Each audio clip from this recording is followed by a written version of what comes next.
Hello എരൻ, ഷാസിം സാറാണ്. അപ്പോൾ നമ്മൾ ഇന്നലെ ഒരു ഇൻട്രാക്ഷൻ സെക്ഷൻ നടത്തിയിട്ടുണ്ടായിരുന്നു. അതിൽ കുറേ കുട്ടികൾ കുറേ കാര്യങ്ങൾ ചോദിച്ചു, അതേപോലെ കുറേ കാര്യങ്ങൾ മനസ്സിലാവാത്ത കാര്യങ്ങളൊക്കെ പറഞ്ഞിട്ടുണ്ട്. അപ്പോൾ നമ്മൾ ഇന്ന് ഞങ്ങൾക്ക് കുറച്ച് കാര്യങ്ങൾ കാണിച്ചു തരാൻ വന്നതാണ്.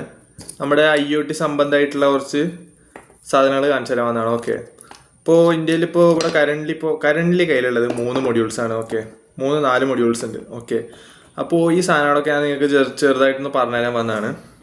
അപ്പോൾ കുട്ടികൾ ഇന്നലെ ഇതിനെ പറ്റിയിട്ടാണ് ചോദിച്ചത്. പലതരം മൊഡ്യൂൾസ് ഞാൻ യൂട്യൂബിൽ കണ്ടിട്ടുണ്ടല്ലോ, ഇതൊന്നും നിങ്ങളുടെ ഇല്ലേ, നിങ്ങളിതൊന്നും എന്താ പറഞ്ഞു തരാത്തെന്ന് ചോദിച്ചിട്ടുണ്ടായിരുന്നു.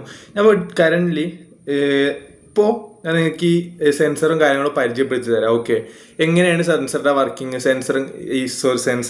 ഈ ഡെവലപ്മെൻറ്റ് ബോർഡ്സ്. ഓക്കെ, ഡെവലപ്മെൻറ്റ് ബോർഡ്സിൻ്റെ വർക്കിംഗ് എങ്ങനെയാണ്, ഈ ഡെവലപ്മെൻറ്റ് ബോർഡ്സ് എന്താണെന്നൊക്കെ ഞാൻ നിങ്ങൾക്ക് പറഞ്ഞുതരാൻ പോവാണ്. നിങ്ങളിപ്പോൾ ഇതിൽ മെയിനായിട്ട് യൂസ് ചെയ്യാൻ പോകുന്നത് ഞങ്ങൾ കിറ്റിൽ ഇൻക്ലൂഡ് ചെയ്തിട്ടുള്ള ബോർഡ് എന്ന് പറയുന്നത് ഈ ESP8266 ബോർഡാണ്. ഓക്കെ, ഇപ്പോൾ ഈ ESP8266 ബോർഡ് പറയുമ്പോൾ നമ്മുടെ വൈഫൈ കണക്ടിവിറ്റി മാത്രമുള്ളൊരു ബോർഡാണ്.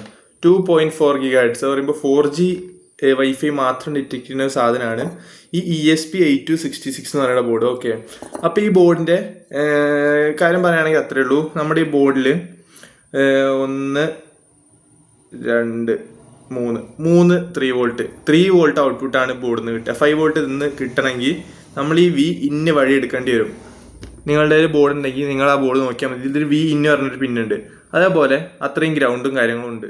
3 ആണെങ്കിൽ 4-5 ഗ്രൗണ്ട് ഇതിലുണ്ട്. ഓക്കെ, പിന്നെ എന്ന് പറയുന്നത് അനലോഗ് ഒരൊറ്റ അനലോഗ് പിന്നുള്ളൂ. ഓക്കെ, ഈ അനലോഗ് പിന്നിൽ നമുക്ക് അനലോഗ് സെൻസേഴ്സും കാര്യങ്ങളും കണക്ട് ചെയ്യുക, അതേപോലെ അനലോഗ് ഔട്ട്പുട്ടും കാര്യങ്ങളും കണക്ട് ചെയ്യുക. ഓക്കെ, പിന്നെയെന്ന് പറഞ്ഞാൽ ഈ ബോർഡിൻ്റെ മെയിൻ ആയിട്ടുള്ളൊരു പ്രത്യേകതയാണ് ഇതിൻ്റെ SCL-SDA പറഞ്ഞിട്ടുള്ളൊരു കണക്ഷൻ ഉണ്ട്. I2C കമ്മ്യൂണിക്കേഷൻ എന്ന് അതിനെ പറയും. ഓക്കെ, ഈ I2C കമ്മ്യൂണിക്കേഷനിൽ നമുക്ക് ഒരു 10 മുതൽ 20 വരെ സാധനങ്ങൾ കണക്ട് ചെയ്യുക. ഇൻപുട്ട് അല്ലെങ്കിൽ ഔട്ട്പുട്ട് നമുക്ക് കണക്ട് ചെയ്യാൻ സാധിക്കും. ഓക്കെ, ഇൻപുട്ട് ഔട്ട്പുട്ട് 10 മുതൽ 20 വരെ ഞാൻ പറഞ്ഞില്ലേ. അപ്പോൾ ചെറുതായിട്ട് അങ്ങോട്ടും സ്പീഡിലും കാര്യങ്ങളിലും നമ്മുടെ കമ്മ്യൂണിക്കേഷൻ്റെ ഫാസ്റ്റും കാര്യങ്ങളും കമ്മിയാവും. ഓക്കെ, സ്പീഡും കാര്യങ്ങളും കമ്മിയാവും.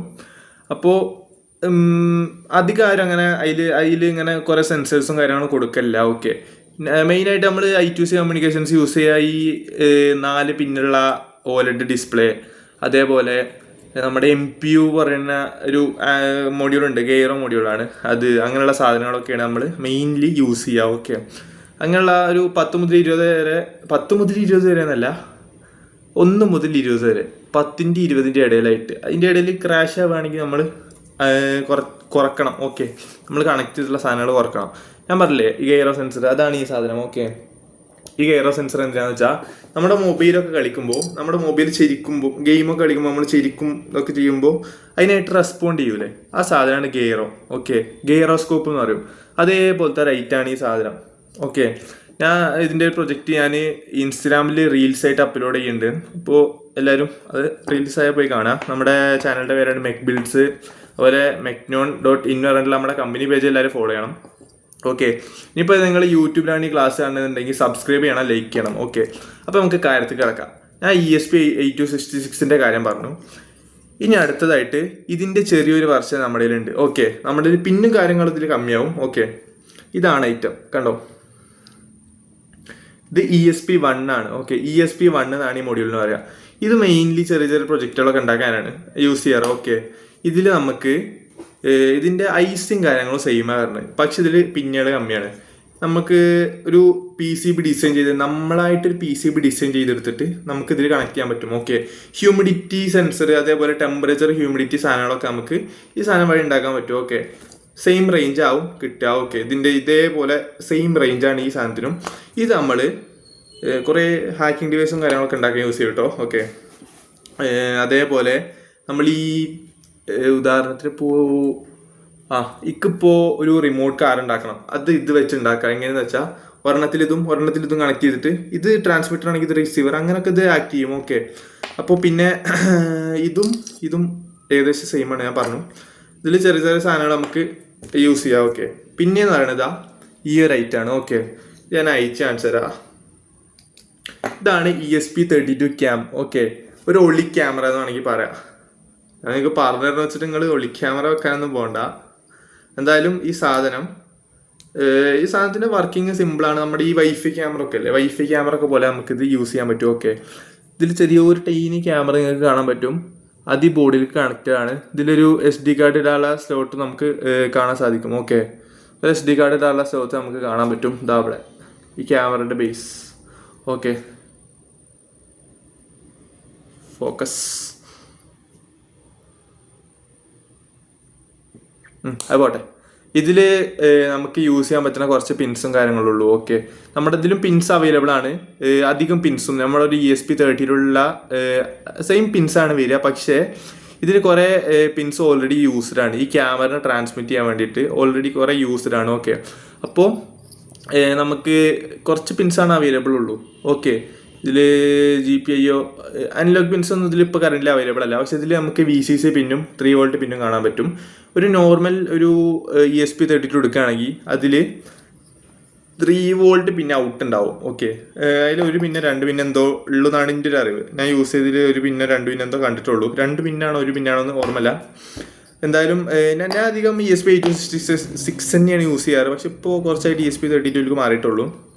നിങ്ങൾ ESP32 യൂസ് ചെയ്താൽ പിന്നെ ESP8266 യൂസ് ചെയ്താൽ നിങ്ങൾക്ക് ഭയങ്കര സ്ലോ ആയിട്ടും പെർഫോമൻസ് നല്ല എഫക്റ്റ് ആയിട്ടും തോന്നും. ഓക്കെ, അപ്പോൾ ഞാൻ പറയുകയാണെങ്കിൽ ബെസ്റ്റ് ESP32 ആണ്. ഇതല്ല ESP32, ഇത് ജസ്റ്റ് ESP32 ക്യാം ആണ്. ഓക്കെ, അതേപോലെ ESP32 ക്യാമിൻ്റെ ഒപ്പം ഒരു ബേസ് ബോർഡ്, ഇതാണ് നമ്മൾ മെയിൻലി പ്രോഗ്രാം ചെയ്യാൻ യൂസ് ചെയ്യുക. ഇത് വേണമെന്നില്ല, ഇത് ഞാൻ വെറുതെ കൊടുത്തതാണ്. ഓക്കെ, നമുക്ക് പ്രോഗ്രാം ചെയ്യാനൊരു എളുപ്പത്തിന് വേണ്ടിയിട്ടാണ് ഈ ബേസ് ബോർഡ് യൂസ് ചെയ്യുക. ഓക്കെ, അപ്പോൾ നോർമലി ഈ ക്യാമിൽ ഈ ഒരു ബോർഡിൽ നമ്മൾ USB to TTL എന്ന് പറഞ്ഞിട്ടൊരു കൺവേർട്ടർ ഉണ്ട്. ഓക്കെ, ഈ കൺവേർട്ടർ യൂസ് ചെയ്തിട്ടാണ് സാധാരണ പ്രോഗ്രാം ചെയ്യൽ.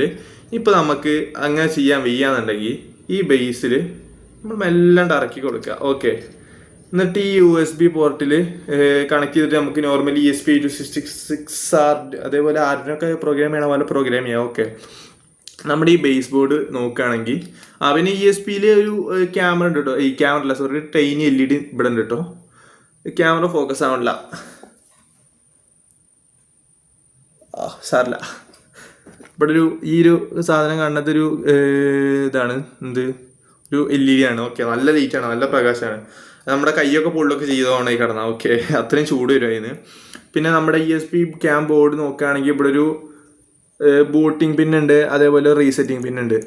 ഇത് നമ്മുടെ ഈ ബൂട്ടിംഗ് പിൻ യൂസ് ചെയ്യാൻ എന്തിനാന്ന് വെച്ചാൽ പ്രോഗ്രാം ചെയ്യാൻ ചില സമയങ്ങളിൽ നമ്മൾ പ്രോഗ്രാം ചെയ്തുകൊണ്ടിരിക്കുമ്പോൾ പ്രോഗ്രാം കയറാൻ സമയത്ത് നമ്മൾ ഈ പിന്നെ അമർത്തി കൊടുക്കണം. ഓക്കെ, ഈ IO0 എന്ന് പറയുന്ന പിന്നെ അമർത്തി കൊടുക്കണം. ഓക്കെ, എന്നാലാണ് അത് പ്രോഗ്രാം അതിൽ അപ്ലോഡ് ആവുള്ളൂ. അങ്ങനത്തെ ചെറിയ ഇഷ്യൂസ് ഒക്കെ കാര്യത്തിനുണ്ട്. ഇഷ്യൂ അല്ല, അതൊരു ഫ്യൂച്ചറാണ്. ഓക്കെ, നമ്മൾ ഇതിങ്ങനെ കണക്ട് ചെയ്ത് കഴിഞ്ഞാൽ ESP32 ക്യാമറ റെഡിയായി, സെറ്റായി. ഞാൻ വെച്ചിട്ട് കുറേ പ്രൊജക്റ്റ് ഉണ്ടാക്കിയിട്ടുണ്ട്. എന്തറിയോ, ഇപ്പോൾ ഉദാഹരണത്തിന് ഇതിലൊരു PIR സെൻസർ കണക്ട് ചെയ്തിട്ട് ഒരു ഇപ്പം എന്തെങ്കിലും നമ്മുടെ വീട്ടിലൊരു മോഷൻ ഡിറ്റക്ട് ചെയ്താൽ ഈ ക്യാമറൻ്റെ ടെലഗ്രാമിക്ക് ഫോട്ടോ പോണൊരു സെറ്റപ്പ് ഞാൻ സെറ്റ് ചെയ്തിട്ടുണ്ടായിരുന്നു. ഞാൻ ഇപ്പോൾ സ്റ്റേറ്റിന് പോയപ്പോഴാണ് തോന്നുന്നു അത് റെഡി ആക്കിയിട്ടുണ്ടായിരുന്നു. അപ്പോൾ ഇതിൽ അത്രേ ഉള്ളൂ. ഓക്കെ, നമ്മുടെ ESP32 ക്യാം ഇതാണ്, ഇത്രേ ഉള്ളൂ. ഇനി റാസ്ബെറി പൈ ബോർഡും അതേപോലെ ESP32 നമുക്ക് നോക്കാണ്ട്. അപ്പോൾ അത് ഞാൻ കാണിച്ചു തരാം. അപ്പോൾ നമ്മുടെ കയ്യിൽ ESP32 കിട്ടിയിട്ടുണ്ട്. ഇതാണ് ESP32. ഇതിൽ 30 പിന്നിൻ്റെയും 32 പിന്നിൻ്റെ വെർഷൻസ് അവൈലബിൾ ആണ്. ഇതിപ്പോൾ 32 പിന്നിൻ്റെ വെർഷനാണ്. ഇതിന് രണ്ടും റേറ്റും ചെറിയ ചെറിയ വ്യത്യാസം വരും. ESP32ൻ്റെ ഗുണം എന്താണെന്ന് വെച്ചാൽ നമ്മുടെ ESP8266 വൈഫൈ മാത്രമേ ഉള്ളൂ. ഓക്കെ, 2.4 GHz വൈഫൈ മാത്രമേ ഉള്ളൂ. മറിച്ച് ESP32 വൈഫൈയും ബ്ലൂടൂത്തും അവൈലബിൾ ആണ്. രണ്ടും ഇൻ്റർനെറ്റ് ഓഫ് തിങ്സ് പെട്ടതാണ്. ഓക്കെ, ഇതിന് രണ്ടിൻ്റെ വ്യത്യാസം നിങ്ങൾക്ക് നോക്കി മനസ്സിലാക്കാൻ പറ്റും. കണ്ടോ, ഇതിൻ്റെ ഈ ഒരു മെയിൻ മൊഡ്യൂൾ കണ്ടോ, മെയിൻ മൊഡ്യൂളിൽ തന്നെ ചെറിയ സൈസിൻ്റെ വ്യത്യാസം കാണുമ്പോൾ നിങ്ങൾക്ക് കാണാൻ പറ്റും. അതേപോലെ കംപ്ലീറ്റ്ലി സർക്യൂട്ടിനൊരു വ്യത്യാസം കാണാൻ പറ്റും. ഓക്കെ, ESP32 CP21022101 അങ്ങനെ എന്തൊരു ഡ്രൈവറാണ് വരിക. മീൻസ് നമുക്ക് പ്രോഗ്രാം ചെയ്യണമെങ്കിൽ ആ ഡ്രൈവർ നമ്മൾ ഇൻസ്റ്റാൾ ചെയ്യണം. ഓക്കെ, ഇനിയിപ്പോൾ ഇതിപ്പോൾ എൻ്റെ കറൻ്റ്ലി കയ്യിലുള്ള ESP8266 നിങ്ങളുടെ കയ്യിലുള്ളതും CH340 ആർഡിനൊക്കെ പ്രോഗ്രാം ചെയ്യുന്ന ഡ്രൈവറാണ് യൂസ് ചെയ്യുക. ഓക്കെ, അത് നമ്മൾ ആർഡിനോ ഇൻസ്റ്റാൾ ചെയ്യുമ്പോൾ തന്നെ നമ്മുടെ കമ്പ്യൂട്ടറിൽ ആ ഡ്രൈവർ ഇൻസ്റ്റാൾ ആയി വന്നോളും.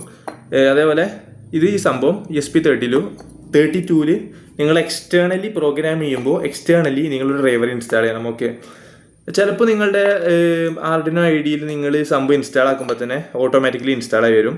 ഇടക്ക് അങ്ങനെ ഇൻസ്റ്റാൾ ആയി വരലില്ല. ഇന്ത്യയിൽ ഇതുവരെ ഇൻസ്റ്റാൾ ആയി വന്നിട്ടില്ല. അതുകൊണ്ടാണ് ഞാൻ പറയുന്നത്. ഇനി നിങ്ങൾക്ക് അങ്ങനെ ഒരു വീഡിയോ വേണമെന്നുണ്ടെങ്കിൽ നിങ്ങൾ വന്ന് ചോദിച്ചാൽ മതി. ഞാൻ അതെങ്ങനെ ഇൻസ്റ്റാളേഷനും കാര്യങ്ങളും പറഞ്ഞുതരാം. ഓക്കെ, ഷാനിബ് സാറ് പറഞ്ഞുതരാം, അല്ലെങ്കിൽ ഞാൻ പറഞ്ഞുതരാം. ഓക്കെ, പിന്നെയെന്ന് പറഞ്ഞാൽ ESP32 കാര്യങ്ങൾ ഞാൻ പറഞ്ഞു തന്നു. ESP32 SCL SDA പിന്നെ പറയണത് മെയിൻലി യൂസ് ചെയ്യുക GPIO, general power input output. അത് ജനറൽ പിൻ ഇൻപുട്ട് ഔട്ട്പുട്ട് അങ്ങനെ എന്തോ ആണ്. ജനറൽ പിൻ ഔട്ട്പുട്ട് ഇൻപുട്ട് അങ്ങനെ എന്തൊക്കെയാണ് GPIO. ഓക്കെ, അപ്പോൾ അതിൽ G22 G21 ആണ് നമ്മൾ SCL SDA യൂസ് ചെയ്യുക. ഓക്കെ, അതേപോലെ ഇതിൽ ഞാൻ പറഞ്ഞു ഒരൊറ്റ 3 വോൾട്ടേ ഉള്ളൂ. ഓക്കെ, ഞാൻ പറഞ്ഞ പോലെ തന്നെ ഒറ്റ 3 വോൾട്ടേ ഉള്ളൂ. പിന്നെ ഇന്നും കാര്യങ്ങളും ഇതിലില്ല. ഓക്കെ, പിന്നെ ഇതിൽ നമ്മളെ ബ്ലൂടൂത്തും അതേപോലെ വൈഫൈയും അവൈലബിൾ ആണ്. ഇത് വെച്ചിട്ടും ആൾക്കാർ ഹാക്കിംഗ് ഡിവൈസസ് ഉണ്ടാക്കും. വൈഫൈ ഡിയോദർ, അതേപോലെ ഈവിൽ ടിൻ പറയും. ഓക്കെ, ഞാൻ കുറച്ച് നേരം ഞാൻ പറഞ്ഞുതരാം. ഓക്കെ, ഈവിൽ ടിൻ എന്ന് പറഞ്ഞാൽ ഒരു ഹാക്കിംഗ് ഡിവൈസ് ആണ്. ഓക്കെ, അത് ESP8266 വെച്ചിട്ടും അതേപോലെ ഒരു ESP32 വെച്ചിട്ട് നമുക്ക് ഉണ്ടാക്കാം. നിങ്ങളെ ഞാൻ അത് പഠിപ്പിക്കല്ല, ഞാൻ ജസ്റ്റ് പറഞ്ഞു തരുന്നുള്ളൂ. ഓക്കെ, നിങ്ങൾ ഇതിൽ പോയി പെടാതിരിക്കാൻ പറഞ്ഞു തരാണ്. ഓക്കെ, അപ്പോൾ സൈബർ സെക്യൂരിറ്റി എന്ന് പറഞ്ഞാൽ എന്താ? സൈബർ സെക്യൂരിറ്റി പറഞ്ഞാൽ ഈ ഹാക്കിങ്ങിനെയാണ് മെയിൻ. ഓക്കെ, സൈബർ സെക്യൂരിറ്റിയിൽ ഒരാളെ ഡിഫെൻഡ് ചെയ്യണമെങ്കിൽ അതിന് ആദ്യം ഒഫൻസ് പഠിക്കണം. ഓക്കെ, ഒഫൻസ് പറഞ്ഞാൽ അങ്ങോട്ട് അറ്റാക്ക് ചെയ്യണത് പഠിച്ചാലാണ് എങ്ങനെ ഡിഫെൻഡ് ചെയ്യാനറിയുള്ളൂ. കാരണം അപ്പോൾ അങ്ങോട്ട് അറ്റാക്ക് ചെയ്യണമെങ്കിൽ ഏതൊക്കെ വഴിയിൽ അത് ഡിഫെൻഡ് ചെയ്യാനറിയാം. ഓക്കെ, അപ്പോൾ ഒഫൻസ് പഠിച്ചാലാണ് ഡിഫെൻഡിങ് പഠിക്കാൻ പറ്റുള്ളൂ. അപ്പോഴാണ് ഒരു സൈബർ സെക്യൂരിറ്റി പ്രൊഫഷണൽ ആവുള്ളൂ. ഓക്കെ, നമ്മുടെ ഞാൻ പറഞ്ഞ കാര്യത്തേക്ക് വരാം. ഓക്കെ, നമ്മളിപ്പോൾ ഇൻസ്റ്റാഗ്രാമിൻ്റെ ഒക്കെ ലോഗിൻ പേജ് കണ്ടിട്ടില്ലേ? അതേപോലെ ഫേസ്ബുക്കിൻ്റെ ലോഗിൻ പേജ് അങ്ങനെയുള്ള ഒക്കെയാണ് ഈവിൽ ടിന്നും അറിയാം. ഓക്കെ, ഈവിൽ ടിന്നും അറിയുമ്പോൾ നമ്മുടെ ആദ്യം ഞാനൊരു ഉദാഹരണം പറയാം. ഇപ്പം എൻ്റെ വീട്ടിൽ വൈഫൈ ഉണ്ട്. ആ വൈഫൈ ഒരാൾക്ക് എടുക്കണം. ഓക്കെ, പാസ്വേഡും കാര്യങ്ങളും എടുക്കണം. ഇപ്പോൾ ഈ പാസ്വേഡ് എടുക്കണമെങ്കിൽ ഇന്ത്യയിൽ ചോദിക്കാൻ ആൾക്ക് മടിയാണ്. ആൾക്ക് ഇല്ലീഗലി എടുക്കുകയാണ് വേണ്ടത്. ഓക്കെ, അപ്പോൾ ഇയാൾ ഈ ഒരു ഡിവൈസിൽ ഈ ഒരു ESP8266 അല്ലെങ്കിൽ ESP32 ഒരു കോഡ് അപ്ലോഡ് ചെയ്യാണ്. എന്ത് അതിലെന്താന്ന് വെച്ചാൽ അതിലൊരു വെബ് പേജ് ഉണ്ടാവും. ഈ ഇൻസ്റ്റാഗ്രാം ലോഗിൻ പേജ്, അല്ലെങ്കിൽ ഫേസ്ബുക്ക് ലോഗിൻ പേജ്, അല്ലെങ്കിൽ ഒരു നമ്മുടെ വൈഫൈയുടെ റൗട്ടർ ലോഗിൻ പേജ്. അതിലിങ്ങനെ നമ്മുടെ ഈ ഡിവൈസിൽ കാണാൻ പറ്റും. ഓക്കെ, നമ്മളിത് ഡിവൈസിൽ കണക്ട് ചെയ്തിട്ട് DOT ചെയ്യും. ആദ്യം DOT എന്ന് പറഞ്ഞാൽ കുറേ പാക്കറ്റുകൾ സെൻഡ് ചെയ്തിട്ട് റൗട്ടറിനെ കൺഫ്യൂസ് ആക്കുക. റൗട്ടർ കൺഫ്യൂസ് ആയി കഴിഞ്ഞാൽ നോർമലി നമ്മുടെ എല്ലാ ഡിവൈസൊന്നും ലോഗൗട്ട് ആവും.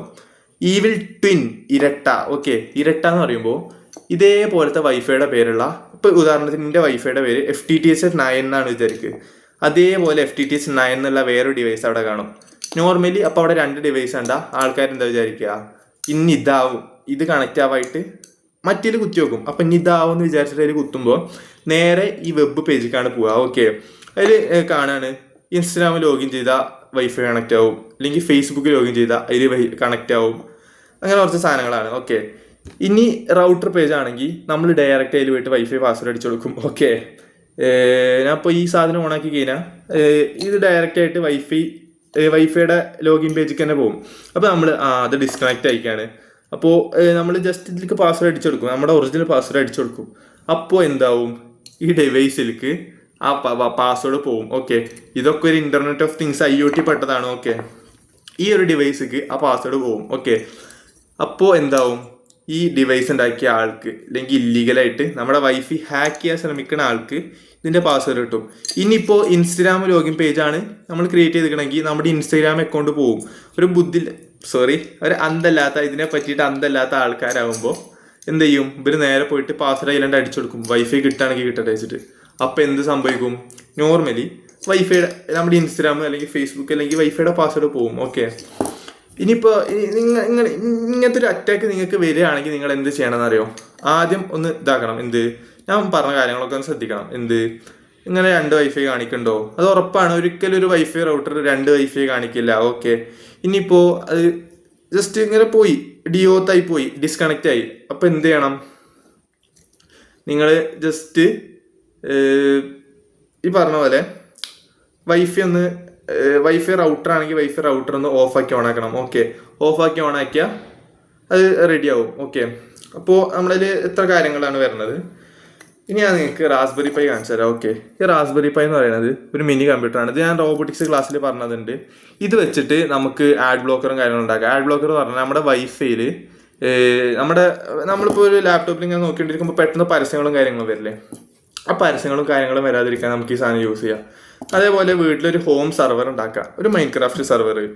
അതുപോലെ ഫ്രീ ഫയർ കളിക്കുന്നവരാണെങ്കിൽ ഫ്രീ ഫയറിന് ഒരു സെർവർ ഉണ്ട്. ഈ സെർവറിലാണ് നമ്മൾ കളിക്കുക. നമ്മുടെ ഫോണിലാണ് നമ്മൾ കളിക്കണമെങ്കിലും സെർവറിലേക്കാണ് ഇതൊക്കെ പോവുക.